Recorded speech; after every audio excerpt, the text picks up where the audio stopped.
আমি ওকে নিয়ে জুনের বাড়িতে গিয়েছিলাম।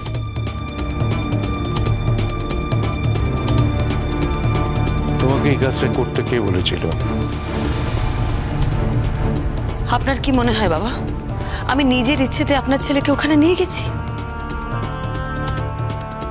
আমি তোমার লজিক কিছুতেই বুঝতে পারছি না বৌদি। যতই জোর করুক না কেন, তুমি নিজে কেন নিয়ে যেতে গেলে? কেন? এটা ঠিক করলে না বৌদি? না না, একটা কথা বলো তো, দাদা কি তোমাকে জোর করে বলেছিল যে আমাকে তুমি জুনের বাড়ি নিয়ে যাও? আসলে হতেই পারে যে জুনকে তো কেউ এই বাড়িতে অ্যালাউ করছে না, দাদার অফিসিয়াল কোনো কাজ আছে জুনের সঙ্গে, ভাইটাল কাজ থাকতেই পারে, হয়তো হয়তো সেগুলোর জন্যই দাদা যেতে চেয়েছে, তাই না? যে কোনো কারণেই হোক, তোমার দাদা গতকাল রাত থেকে ভীষণ অস্থির হয়ে পড়েছিল।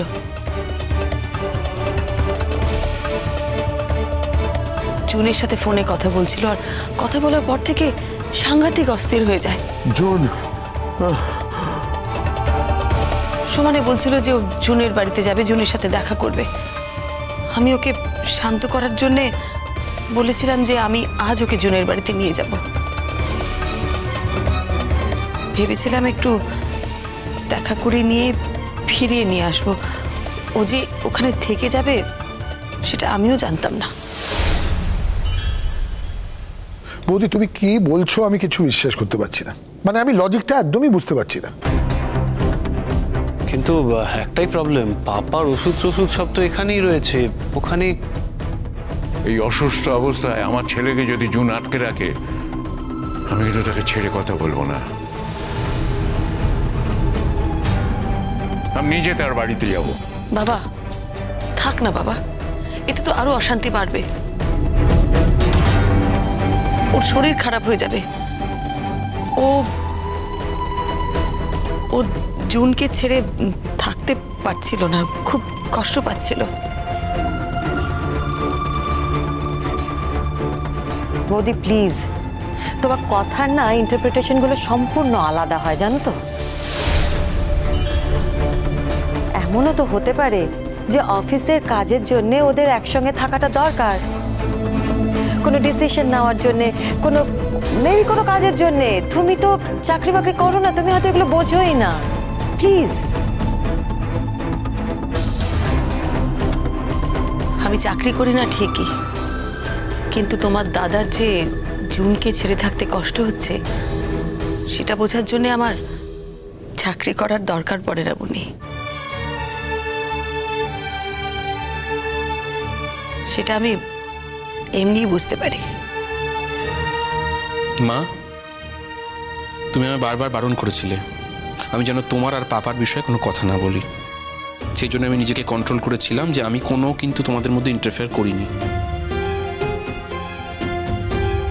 কি তুমি নিজের উপর কন্ট্রোলটা হারিয়ে ফেলেছো, সেটা বুঝতে পারছো? তুমি নিজে হাতে ওই মহিলার বাড়িতে পাপাকে তুলে দিয়ে এলে।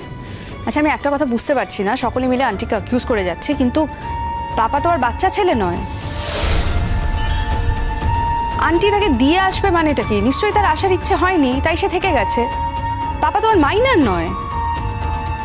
মা, আমার দিকে তাকাও। তুমি কি জুন আন্টির বাড়িতে গিয়েছিলে? না। তাহলে কোথায় ছিলে? আমি বাইরে অপেক্ষা করছিলাম। তোর পাপা বলেছিল 1 ঘন্টার মধ্যে ফিরে আসবে। তারপর ফোন করে জানালো ফিরবে না। বাহ, আর সেটা তুমি মেনে নিলে? কি করব বলতো? আমি কি করতে পারি? আমি কি তোর পাপাকে টেনে হিচড়ে ঝগড়া করে বাড়ি ফিরিয়ে নিয়ে আসতাম? But aunty, this is not done. এটা হতে পারে না।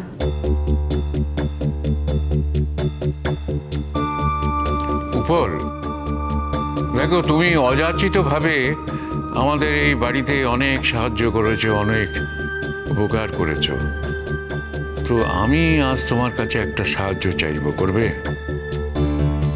একটা কথা বলি বাবা, এই বাড়ির ভালোর জন্য আমি আগেও ভেবেছি, এখনো ভাববো আমি, আর স্পেশালি যেখানে আমার বৌদি জড়িয়ে আছে। আপনি বলুন কি করতে হবে? আমাকে বৌমাকে তুমি জুনের বাড়িতে নিয়ে যাবে? না বাবা না, আপনি আপনি ওখানে যাবেন না। কেন যাব না কেন? আমি বুয়ার বাবা, আমার ছেলের ভালো মন্দর বিষয়ে ভাবার অধিকার আমার আছে। আমি চাই না আমার ছেলে অসুস্থ অবস্থায় বৌমাকে ছেড়ে অন্য কোনো মহিলার কাছে পড়ে থাকুক। বৌমা, ওকে তুমি সুস্থ করে দাও, তারপরে ও যেখানে খুশি চলে যাক। বালাই সার বলে এই ছেলে তো সব দায় দায়িত্ব পালন করে নাকি? হ্যাঁ, এতদিন করে চার করতে দেবো না। এবার থেকে আমার পেনশনের টাকা দিয়ে সব দায় দায়িত্ব যা আছে সব আমি পালন করব। বুয়ার অর্থ করি আর আমি নেবো না। বাবা এইসব কথা থাক না এখন, মা প্লিজ। তবে একটা কথা আপনি ঠিক বলেছেন বাবা, এই অবস্থায় অনিন্দুদাকে আমরা জুনের বাড়িতে রাখতে পারবো না, নিয়ে আসতেই হবে। সেটা বুঝলাম, কিন্তু দেখো আমার একটাই রিকোয়েস্ট, তোমরা এমন কিছু করো না যার জন্য পাপা জুন আন্টির মধ্যে সম্পর্কটা নষ্ট হয়ে যায়। যতই হোক ওরা একসঙ্গে কাজ করে। অনিরুদ্ধ, তুমি এত কুললি এটা অ্যাকসেপ্ট করছো কি করে সেটা আমি বুঝতে পারছি না। তোমার পাপার যেখানে এরকম অসুস্থ অবস্থা, এখনো ওই 7 দিনের অবজারভেশন পিরিয়ড থেকে বেরোননি, সেখানে উনি ওই মহিলার বাড়িতে থেকে গেলেন। কি না তার অফিসের কালিগ। আচ্ছা ঠিক আছে, উনি যদি ওখানে থাকতেই চান তাহলে পার্মানেন্টলি ব্যবস্থা করে নিক না। এখানে আন্টি সেবা যত্ন করে তাকে সুস্থ করে তুলছে, আর এতটুকু গ্র্যাটিটিউড নেই ভদ্রলোকের। দেখো অঙ্কিতা, তুমি প্লিজ এটার মধ্যে ঢুকতে যেও না। যতই হোক তুমি তো আমার পাপা আর মায়ের মধ্যে রিলেশনশিপটার ব্যাপারে পুরোটা জানো না। শোনো অনিরুদ্ধ, আমার জানার দরকার নেই, আমি সিরিয়াসলি জানতে চাই না, এর থেকে বেশি আমি জানতে চাই না। আমি শুধুমাত্র নিজের চোখে যেটুকু দেখছি সেটা নিয়েই কথা বলছি। দাদু ভাই, তুমি ওখানে যাবে বলছিলে না, চলো আমিও তোমার সঙ্গে যাব। আর পিসেমশাই, আমার মনে হয় আমাদের একদমই দেরি করা উচিত নয়, আজকেই আমাদের যাওয়া উচিত। ওই অবস্থায় পাপাকে ওই বাড়িতে একদমই রাখা ঠিক হবে না। দেখো, যদি মেডিকেলিও আমরা দেখি তাহলে এই বাড়িতে 2জন ডক্টর আছে, কিছু ক্রাইসিস হলে আমরা হ্যান্ডেল করতে পারবো। ওই বাড়িতে কে আছে? জুন আন্টি একা কি করে ক্রাইসিস হ্যান্ডেল করবে? আর সেকেন্ডলি পিসিমণি, তুমি যে কথাটা বললে না যে অফিসের চিন্তা হচ্ছে বলে বাবা ওখানে থাকতে চাইছে, এই সিচুয়েশনে তো সেই কথাটাও খাটছে না। পাপা এখন অসুস্থ, জুন আন্টিকে তাহলে অফিস যাওয়া উচিত। পাপা যদি অসুস্থ হয়ে বাড়িতে পড়ে থাকে তাহলে জুন আন্টিও অফিসে যেতে পারবে না, তাহলে তো কাজের কোনো সুরাহা হবে না। তাই এই ব্যাপারটাও টিকছে না।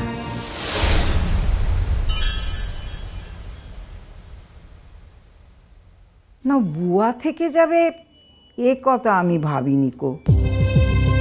সে আমাকে বললে আমি বলতুম এখন থাকিস নে, শরীর টরীর ভালো হোক, তারপর না হয় আবার। হ্যাঁ মা, একদম ঠিক কথা বলেছে। এই বাড়িতে এসে বৌদি সুস্থ করে তুলুক, তারপরে না হোক জুনের বাড়িতে গিয়ে থাকবে, তাই না? এটা ভালো বলেছে। আমার না হাত পাটা বাঁধা, জানো তো মা। শুধুমাত্র আমি তোমায় কথা দিয়েছিলাম বলে আমি কিচ্ছু বলছি না। তা নাহলে কি করতাম বলো তো? ওই জুন আন্টির বাড়িতে গিয়ে বুঝিয়ে দিতাম কত ধানে কত চাল। না, আমাদের পরিবারের বিষয়ে হস্তক্ষেপ করেছে তো, দামটা বুঝিয়ে দিতাম ওর।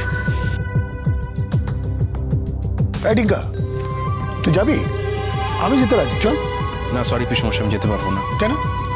মা আমাকে বারবার বলেছে আমি যেন মা আর পাপার সম্পর্কের মধ্যে না ঢুকি। না না, ভুল করছিস তো। তুই তো তোর পাপা আর মায়ের সম্পর্কের মধ্যে ঢুকছিস না, ঢুকছিস তো জুন আর তোর পাপার সম্পর্কে, তাই না? আচ্ছা, কে তোর মা কখন কাকে কি বলে সেটা তো এরা বুঝতে পারে না, তুই তো বুঝতে পারিস। তোমরা যাই করো তাতে যেন আমার পাপার শরীরটা খারাপ আবার না করে, হ্যাঁ? তাহলে কিন্তু আমি কারুর কথা শুনবো না তখন। কি বলি আমি ঠিক বুঝতে পারিনি, আবার বলতো একবার। তোমরা তো ওখানে গিয়ে জুন আন্টির উপর চিৎকার চেঁচামেচি করবে, তাতে আমার পাপার মেন্টাল প্রেশার হবে। জুন আন্টির সাথে কেউ খারাপভাবে কথা বললে তো আমার পাপার ভালো লাগবে না, না? আফটার এফেক্ট হবে আমার পাপার শরীর খারাপ। সেটা কি কেউ একবার ভেবে দেখেছো? ও মাই গড, বৌদি, এই মেয়েকে নিয়ে কিন্তু খুব খুব কষ্ট আছে তোমার জীবনে। বড় বড় কথা, তাই না?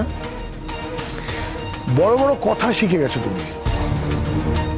আজ ফাইনালি তোমাকে আমি ওয়ার্ন করলাম, আমরা বড়রা যখন কথা বলি কথা বলতে যেও না, নাহলে কিন্তু তোমার কপালে কষ্ট আছে।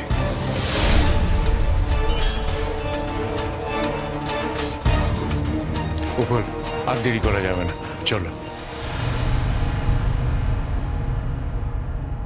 বাবা, আমি বলছিলাম যে আজকের দিনটা যখন গেছে, আমি জাম্বোর হাত দিয়ে ওষুধ টষুধ সব পাঠিয়ে দিচ্ছি। আজ থাক, কাল নয় চলে আসবে। না।